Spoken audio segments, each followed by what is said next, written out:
Magandang umaga, mga igan, patay ang dalawang suspect sa hold up matapos makipagbarilan sa mga pulis sa barangay Nagkaisang Nayon sa Quezon City. Nakahingi na sa klolo sa mga pulis ang biktimang hinold up umano ng mga suspect. Darito ang report ni Oscar Oida.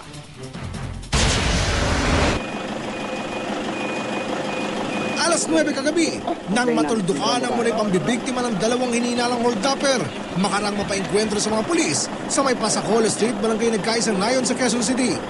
Bago ang sinasabing shootout, una muna daw ng biktima ang mga suspect sa tapat ng isang supermarket sa may Quirino Highway. Naglalakad po ako sa tapat po ng Save More. May makbay po sa akin. Tinutukan po ako.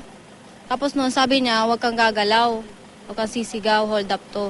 Yun po, tapos sabi niya po, bigay mo sa akin lahat ng gamit mo. Binigay ko po yung bag ko, ganito po. Tapos po, yun, nung ano po, may pong motor, sumakay po siya doon.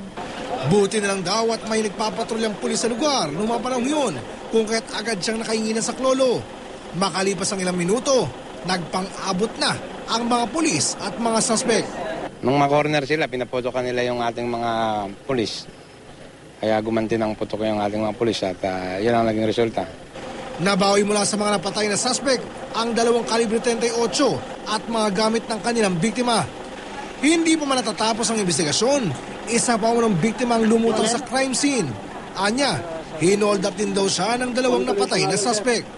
Sila po yung kasi nandun po yung gamit ko saka yung cellphone nasa loob po ng suspect po. Malaki ang suspetsya ng otoridad na ang napatay nilang mga suspect ay siya rin nasa likod ng mga seri ng holdapan sa kanilang lugar. Ito ang balita sa Quezon City. Oscar Oida, reporting.